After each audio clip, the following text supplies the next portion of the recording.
Hi everyone, this is Leah from Blue Whale Arts and welcome to my gourd garden update for June 19, 2022. I hope everyone's having a great Father's Day. Just a reminder, if you could subscribe to my YouTube channel, that would be great.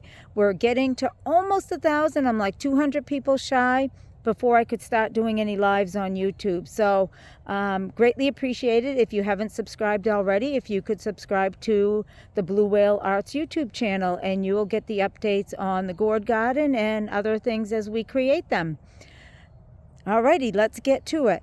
Here's an update. You can see the gourd garden. It is coming along. Oops, you see all my netting hanging on the fence. We had rain last night and it just did not do good. However, you'll notice some changes, and one of the change is that the salt marsh hay is not on the ground any longer. I had gone through last week and picked it all up. If you haven't seen the video I did with cucumber beetles, I had put these yellow cups up that you see all over in the ground and around to catch cucumber beetles. But I also noticed on these cups, let me go over to this one, that they were catching all of these little black bugs, which gave me a flashback from last year. And I thought the little black bugs that I was seeing last year, when I would literally step on the salt marsh hay, thousands of these little black bugs came up. And I just attributed it to all of the rain, because after all the rain stopped, the bugs subsided. However, they were still all over the plant. And I'm like, okay, it was a perfect storm.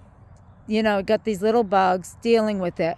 Well, I put down my 55 bales of salt marsh hay this spring, and I didn't see any of these bugs. When I stepped, nothing come up. Everything's nice and dry until we put the cups up. Put the cups up and these bugs. So I'm like, it's got to be in the salt marsh hay. So I called the cooperative extension and I talked to them about it. And the person I talked to didn't know too much about salt marsh hay, but she did know about these little black bugs. And these little black bugs are gnats, but there are two different types of gnats. There is a nuisance gnat that just is a real problem, but I think in the droves that I had last year because of all the rain, it was a real problem and put a lot of stress, added stress on top of the fungus to the gourds. However, the other gnat eats the roots of the plants and puts even a different type of stress and can kill the plants. So I had two options. One was to try to catch one of these little black bugs, and yeah, good luck with that one, right? And then somehow suspend it in alcohol or something that I had to put it in a little jar and send it off. Yeah, okay, that's going to happen. So my second option was to pick up all of the salt marsh hay. So that's what I proceeded to do, is pick up the salt marsh hay. I really like the salt marsh hay because of the way it really kept the weeds down and it kept the moisture in the ground. However, the bug trade-off was not worth it, the risk to me, to have a repeat of last year. The other thing I think is, to be honest, I think my issue with my cucumber beetles, because I have never had a problem with cucumber beetles like I did this year, and I'm thinking it's because of the salt marsh hay, because in doing more research with any type of bedding that you put down, you create a living environment for small little crawly creature things like bugs. And so I was giving them the perfect environment to grow and breed and everything else. And that's great, except for if you don't want them on your gourds. So we made the decision to pick it up. I finished picking up the last of it today, so I'm done with that project, got my workout. However, it didn't go to waste because I moved it over to, let me just zoom in, another part of my yard in which I had done some clearing out, but I had some little stumps and things to remove, which I won't have time this year to do. So I thought it would be perfect because I'm trying to work the yard to get rid of some invasive weeds. And so I had cleaned it all out, but I don't have time to do some of the other stuff. So this will be perfect to keep those weeds down and at bay. At least that's what I'm thinking and hoping. So that was that. The other thing is, you will notice on my plants is I have this white stuff. This is not 7. I am trying to go organic with everything that I'm using. And so this is a product that someone had told me about. I'm not going to share what it is right now until I can experiment, because, you know, the salt marsh hay thing was, okay, I didn't learn from that, so let's try something else to see if we can kill our plants, right? However, I am finding it's organic and it's earth friendly, and it is not an insecticide. It is and it's not a pesticide or anything like that, but it is a deterrent. However, I do notice that since I've started using it, I do not have I do see cucumber beetles here and there, but not like before. But it could be all of the other things I implemented, like the 100 plus of the marigold plants, as you see throughout the yard, the yellow cups catching every type of bug, including cucumber beetles. And I had put dill plants around. I did try putting some, I'll tell you, next year I will start them in the house. I planted some blue Hubbard squash because they are one of the cucumber beetle's favorite plants, according to what I read. And I'm going to say it's true, because I had 2 of the blue Hubbard out of 3 seeds put in the ground. I planted them. The poor things, they were dead, because the cucumber beetles, when I went to each plant, there was probably 40 cucumber beetles on these poor little plants, and they just died. So I need them to get bigger and stronger so the cucumber beetles don't destroy them. But I will next year start some in my cold frames and put them out before I even put the gourds out, because I'll tell you, they just flock to the blue Hubbard squash. So that's kind of some updates. Now, the exciting news in the garden is we already have some gourd babies. And so let me go and show you a gourd baby. However, I wasn't planning for the gourd baby to open, so it is not a seed mama, meaning that I did not do the hand pollinating to it. But you can see, there she is. There's one. And we have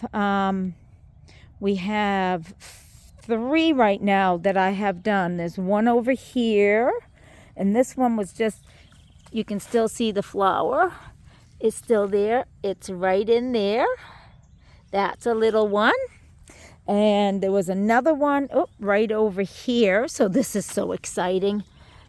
You got one there, and then there's another one in here, but then there's lots of gourds coming. And there's one plant that we'll be watching, and I will do the snip to it, and you'll be able to see. So that is my experiment with the salt marsh hay. So I'm kind of a little bit devastated about that, but you know, you live and learn, and you keep on trying, right? So this is a large bottle gourd, and you can see it's a perfect specimen because it has, that is what I call the male vein. And I had learned that out of a book I had read. So that's the male. And then the lateral ones that come out were called the females. And we have 3 so far, and they all have baby gourds. There's 1, 2, and 3. So that's exciting. So when this male vein gets to be about 8 feet, 10 feet long, we'll snip it, and I will do a video on it. I've done them in the past, but I'll do another one because I don't think you can ever have too many. So this is the main part of the gourd garden, and you can take a look at the arbor from this angle, because I'm very excited about the arbor and how, let me see if I can zoom in a little bit more. There you go. You can see how the gourd vines are already crawling on there, so that's just really exciting. And then in this part of this garden, we have a mixture of some gourds, some devil claws, some cucumbers, some loofah gourds, and some Job's tears. But I'm going to show you this. Now, if you don't know, sorry about that, if I had my nose in your face, I didn't mean to do that. I have new technology, so that's why you're able to see me and the garden at the same time, which is not always a good thing, but we'll see.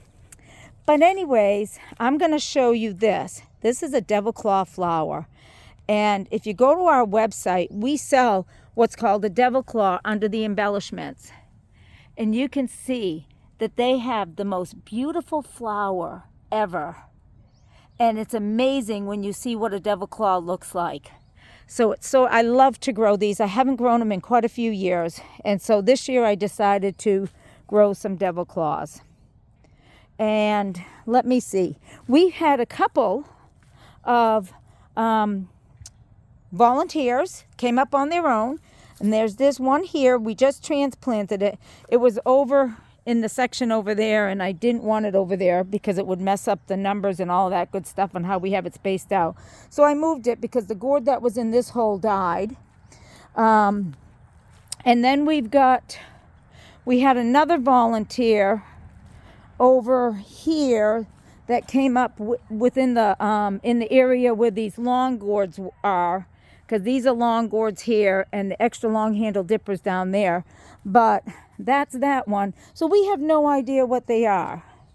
And we got some loofahs, and then over in here we have some sunflowers this year.